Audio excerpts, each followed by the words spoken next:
प्रिय छात्रों, आज हम यूपी बोर्ड गणित कक्षा 7 के चैप्टर 2 की दक्षता अभ्यास का हल देखेंगे। आइए शुरू करते हैं। पहला प्रश्न है -8⁻7 को गुणा रूप में लिखिए। तो आपको ये सब समझाया जा चुका है, सारे नियम बताए जा चुके हैं, उन्हीं के आधार पर आप इन्हें सॉल्व कर सकते हैं। -8⁻7 का मतलब है कि 8 की 7 बार गुणा। तो गुणा रूप में लिखना है तो सिर्फ हम इस तरीके से इसे लिख देंगे -8 गुणा -8 गुणा -8 गुणा -8 गुणा -8 गुणा -8 और गुणा -8। देखें कितने बार आ गया, 1 2 3 4 5 6 7, यानी 7 बार आ गया। तो -8⁻7। तो इस तरीके से हम इसे गुणा रूप में लिख देते हैं। प्रश्न संख्या 2, -1⁻999 का मान बताइए। अब यहाँ देखिए -1⁻999, तो -1 को 999 बार लिखना संभव नहीं है। तो आपको ये बताया जा चुका है कि यदि -1 की घात सम है, कोई सम संख्या है, तो उसका मान +1 होता है, और यदि -1 की घात कोई विषम संख्या है तो उसका मान -1 होता है।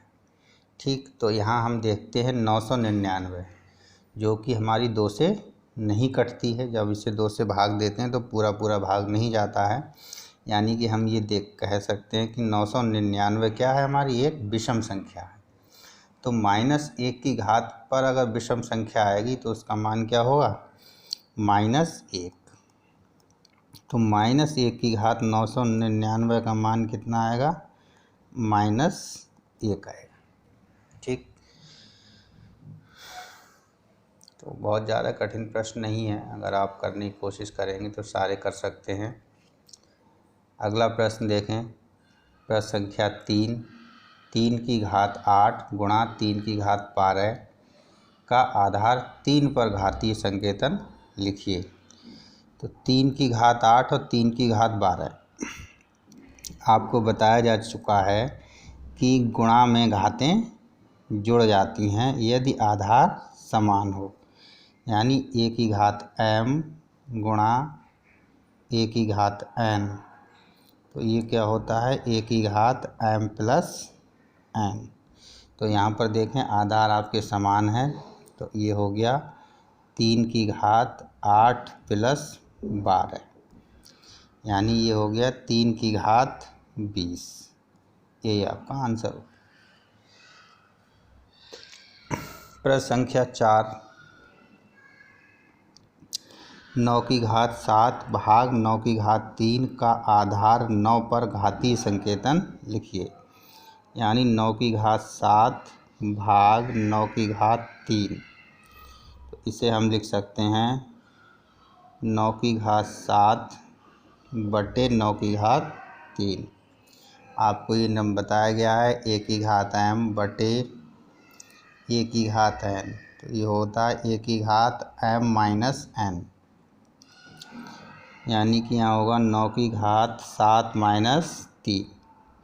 तो 9 की घात 7 माइनस 3 कितना हो गया, 9 की घात 4। ये आपका आंसर हो गया। प्रश्न संख्या 5,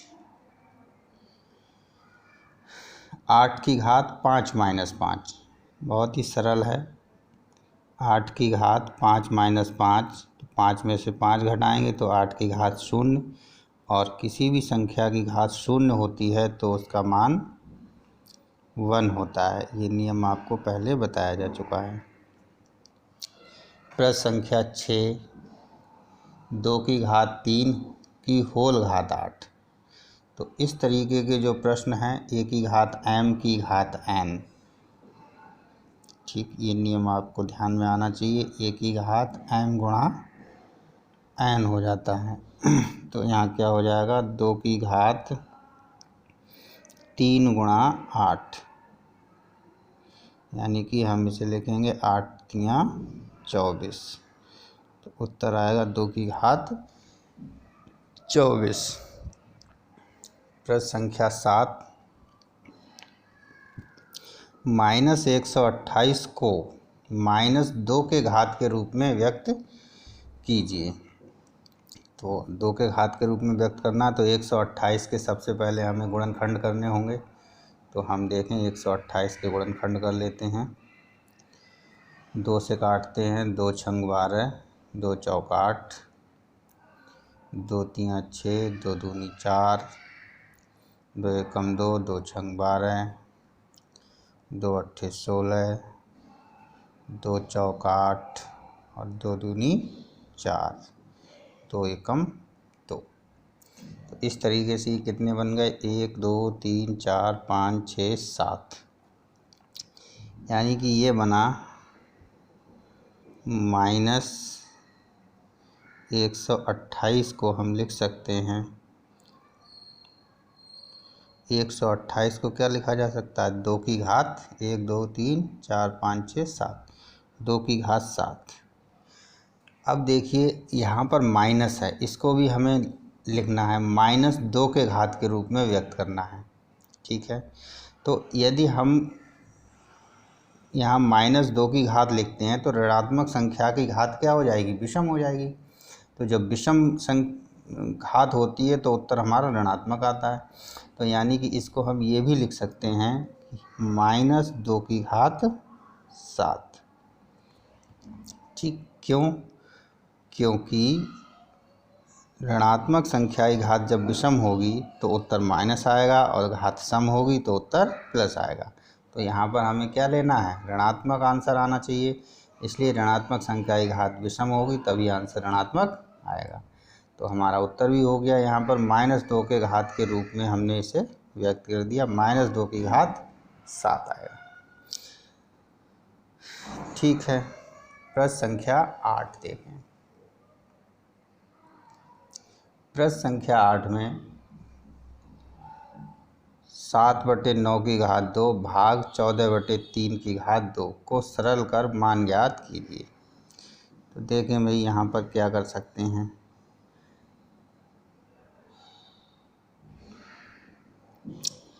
चाहें तो पहले घात को हल कर लें।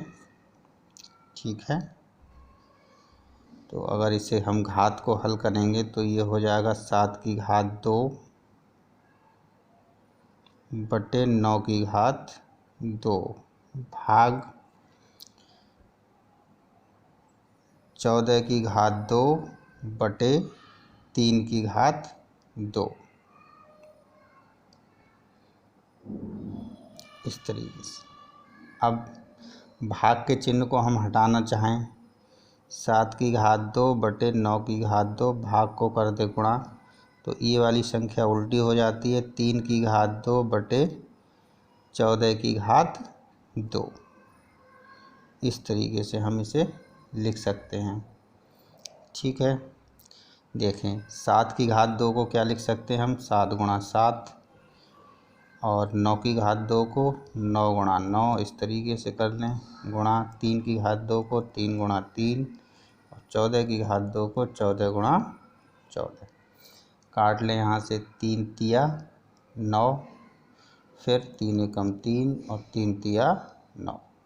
यहाँ देखें 7 एकम 7, 7 दूनी 14, 7 एकम 7 और 7 दूनी 14। अंश में देखिए गुणा करेंगे तो 1 1 की गुणा क्या आएगी, 1, और हर में 2 दूनी 4, ये तो कट ही चुके हैं, 2 दूनी 4 और 9, 9 चौक 36, तो 1/36 ये आपका यहाँ पर आंसर आ जाएगा। ठीक है, इसे इस तरीके से आप हल कर लेंगे। -4 की घात 4 किस संख्या का गुणात्मक प्रतिलोम है?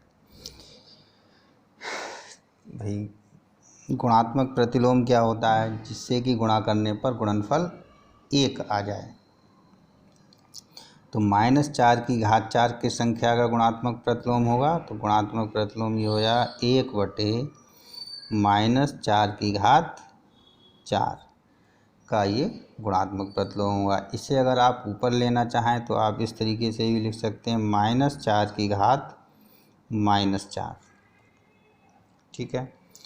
तो -4 किस संख्या का गुणात्मक प्रतिलोम है? -4 का गुणात्मक प्रतिलोम है। जब आप इनकी गुणा करेंगे तो आंसर हमें क्या मिलना चाहिए? 1। देखें, -4 गुणा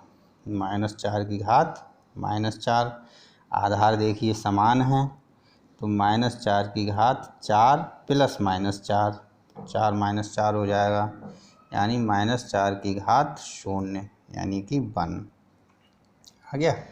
तो हम जब गुणात्मक प्रतिलोम लिखते हैं तो यहाँ बटे में लाते हैं। जैसे 2 है, 2 का गुणात्मक प्रतिलोम क्या होगा? 1/2। तो इसी तरीके से -4 का गुणात्मक प्रतिलोम 1/-4, और जब इस घात को अंश में ले जाएंगे तो घात का चिन्ह बदल जाएगा। तो -4 लिखा जा सकता है। ये आंसर आ जाएगा आपका। प्रश्न संख्या 10। सवाल में कह रहे हैं पृथ्वी से चंद्रमा की औसत दूरी इतने मीटर है, इसे वैज्ञानिक संकेतन में व्यक्त कीजिए। देखें,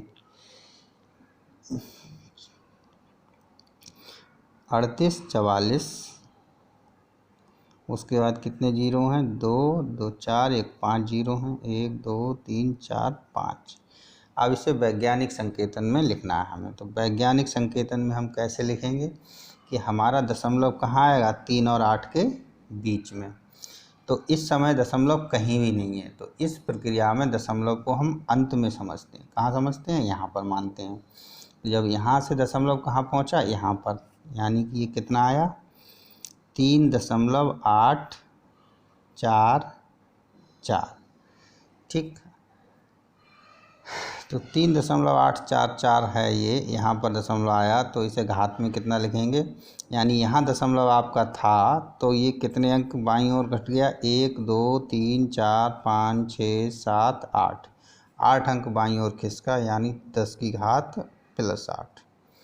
जब दशमलव बाईं ओर खिसकता है तो घात धनात्मक, और दाईं ओर खिसकता है तो घात ऋणात्मक आती है। तो ये हमारा इस अंक का वैज्ञानिक संकेतन हुआ। प्रश्न संख्या 11। प्रकाश की एक किरण द्वारा 1 वर्ष में तय की गई दूरी इतने मीटर है, इसे वैज्ञानिक संकेतन में व्यक्त कीजिए। 9 4 6 0 5 0 2 2 4 2 6 2 8 2 10 1 2 3 4 5 6 7 8 9 10। यहाँ देखें, यहाँ कहीं दशमलव नहीं है तो हम इसे अंत में दशमलव को समझेंगे। यहाँ से दशमलव कहाँ पहुँचेगा? यहाँ, यानी 9.4605 है, इसे छोड़ सकते हैं। 9.46 हो गया। घात कितनी आएगी आपकी? दशमलव कितने अंक खिसका? देखिए, 1 2 3 4 5 6 7 8 9 10 11 13 14 15। तो 10⁻15 अंक दशमलव खिसक गया। तो ये इसका वैज्ञानिक संकेतन हो गया। 9.46 गुणा 10⁻15। प्रश्न संख्या 12। 2⁻38 गुणा 5⁻32 का मान ज्ञात कीजिए तथा बताइए इसमें कुल कितने अंक हैं। देखें भाई, 2⁻38 गुणा 5⁻32। अब देखिए, यहाँ अगर हम 2 और 5 की गुणा करेंगे तो 10 आएगा, लेकिन इनकी गुणा कब हो सकती है? जब घात बराबर हों। जैसे a की घात m गुणा b की घात m अगर है तो क्या नियम होता है? a गुणा b की घात m। यहाँ पर हम लिखेंगे 2⁻,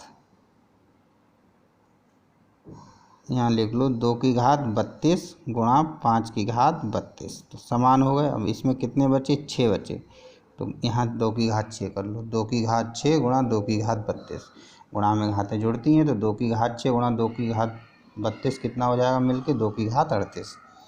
यानी 2⁻38 को हम इस तरीके से लिख सकते हैं, 5⁻32 अब देखें, ये दोनों की घातें समान हैं, तो इसे हम लिख सकते हैं 2 गुणा 5 की घात 32। ठीक, 2 गुणा 5 की घात 32 को लिखा जा सकता है 10 की घात 32, और 2 की घात 6 को क्या लिखा जा सकता है 2 गुणा 2 गुणा 2 गुणा 2 गुणा 2 गुणा 2। ये 2 की घात 6 है, 1 2 3 4 5 6। ठीक, 2 दूनी 4 दूनी 8 दूनी 16 दूनी 32 दूनी 64, यानी इसे हम लिख सकते हैं 64 गुणा 10 की घात 32। अब पूछ रहा है बताइए इसमें कुल कितने अंक हैं। तो कुल कितने अंक हैं, 10 की घात 32 का मतलब 32 शून्य हो जाएंगे और 2 अंक ये हो गए। तो कुल कितने अंक हो गए इसमें, समझ में आ गया होगा। कुल कितने अंक हो गए 32, यानी 64 के आगे 32 शून्य लगेंगे। ये तो समझ में आ रहा है इतना। 10 की घात 32 का मतलब 32 शून्य, तो इस संख्या को लिखेंगे 64 और इसके आगे 32 शून्य। तो कुल पूरी संख्या में कितने होंगे, 32 तो ये हो गए और 2 ये हो गए, यानी 34 अंक होंगे आपके। ठीक, ये प्रश्न था, इसमें सिर्फ अंक पूछे थे, तो कुल 34 अंक होंगे। प्रश्न संख्या 13 देख लें। 1 ग्राम मानव अपशिष्ट में 10 लाख, इकाई, दहाई, सैकड़ा, हजार, 10,000, लाख, 10 लाख, 10 लाख वायरस होते हैं। इसे वैज्ञानिक संकेतन में व्यक्त कीजिए। देखें,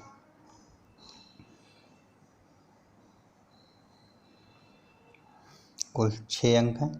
अब वैज्ञानिक संकेतन में यहाँ देखिए दशमलव नहीं है, तो दशमलव कहाँ माना जाएगा, अंत में, और इस दशमलव को कहाँ लाएंगे, यहाँ पर, यानी 1.0 गुणा कितने अंक दशमलव खिसक गया, 6 अंक, तो 10 की घात 6। तो 1.0 गुणा 10 की घात 6, इस तरीके से ये वैज्ञानिक संकेतन में आ जाएगा। ठीक है, ओके, अगला क्वेश्चन देखते हैं।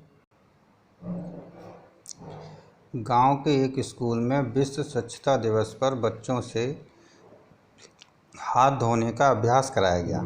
प्रत्येक बच्चा हाथ धोने में 2 मिनट का समय लगाता है। यदि कक्षा में 64 बच्चे हों तो पूरी कक्षा के बच्चों को बारी बारी से हाथ धोने में लगे समय को घातांक में व्यक्त कीजिए।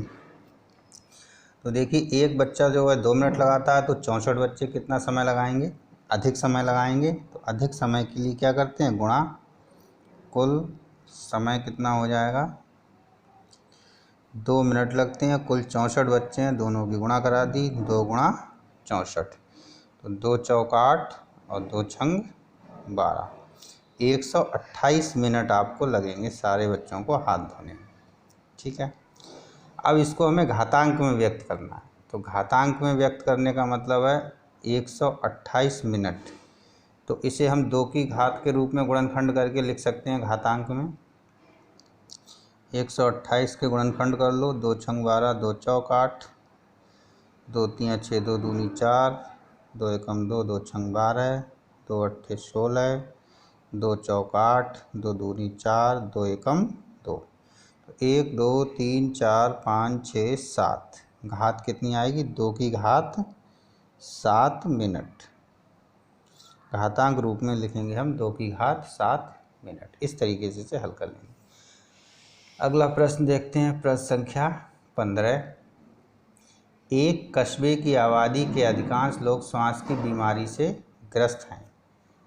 जांच कराने पर उस कस्बे की प्रदूषित वायु में 2000 विषाक्त जीवाणु प्रति घन मीटर पाए गए। 2000 विषाक्त जीवाणु प्रति घन मीटर, जो कि 1 सप्ताह में 100 गुना बढ़ जाते हैं। तो 3 सप्ताह बाद जीवाणुओं की संख्या को मानक संकेतांक में लिखिए। देखिए, 1 सप्ताह में 100 गुना बढ़ेंगे, तो दूसरे सप्ताह में फिर उसका 100 गुना बढ़ेंगे, और तीसरे सप्ताह में फिर उसका 100 गुना बढ़ेंगे, यानी कि हमें हर बार 100 गुना करना है। तो देखें, 3 सप्ताह बाद जीवाणुओं की संख्या कितनी हो जाएगी, 3 सप्ताह बाद जीवाणुओं की संख्या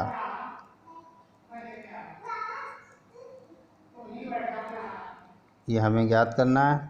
तो एक सप्ताह बाद देखिए कितने होगी। एक सप्ताह बाद तो 100 गुने हो जाते हैं, यानी 2000 हैं, तो 2000 का 100 गुना। ठीक, 2 सप्ताह बाद कितने हो जाएंगे, इस जो हैं इस समय इसके 100 गुने हो जाएंगे, यानी 2000 गुणा 100 और फिर गुणा 100। फिर 3 सप्ताह बाद कितने हो जाएंगे, इसके 100 गुने हो जाएंगे, यानी 2000 गुणा 100 फिर गुणा 100, अब इसका 100 गुना फिर हो जाएंगे। तो 3 सप्ताह बाद हमारे पास इतने जीवाणु हो जाएंगे। अब इसे हमें मानक संकेतांक में लिखना है। तो देखिए, अगर हम इन सब की गुणा करेंगे तो इसे हम कितना लिख सकते हैं, देखें 2000 को लिख सकते हैं 2.0, यानी दशमलव हम यहाँ मानेंगे और दशमलव को यहाँ पहुँचाया तो ये हमारा हो गया 10 की घात 3, क्योंकि यहाँ से यहाँ तक बाईं तरफ 3 स्थान दशमलव खिसक गया, तो 10 की घात 3 हो गया। ठीक, तो ये हो गया 2.0 गुणा 10 की घात 3।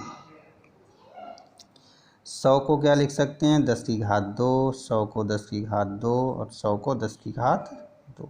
तो इस तरीके से हम इसे जोड़ लें, 2.0 गुणा, ये देखिए आधार समान है 10 10, तो घातें जुड़ जाएंगी, 2 2 4 2 6, 6 और 3 9, 10 की घात 9। इतने आपके जीवाणु हो जाएंगे 3 सप्ताह बाद। 2.0 गुणा 10 की घात 9 जीवाणु। और ये आपका क्या है, मानक संकेतांक में, क्योंकि 2 के बाद 1 अंक के बाद दशमलव आ रहा है यहाँ पर। ठीक है, 2.0 गुणा 10 की घात 9 जीवाणु। ठीक है, ये आपकी अभ्यास कंप्लीट हो गई है। अब आपका चैप्टर नंबर 2 जो है कंप्लीट हुआ। अच्छे से प्रैक्टिस करें प्रश्नों की। नेक्स्ट वीडियो में आपको चैप्टर नंबर 3 के बारे में पढ़ने को मिलेगा। ठीक है, थैंक यू।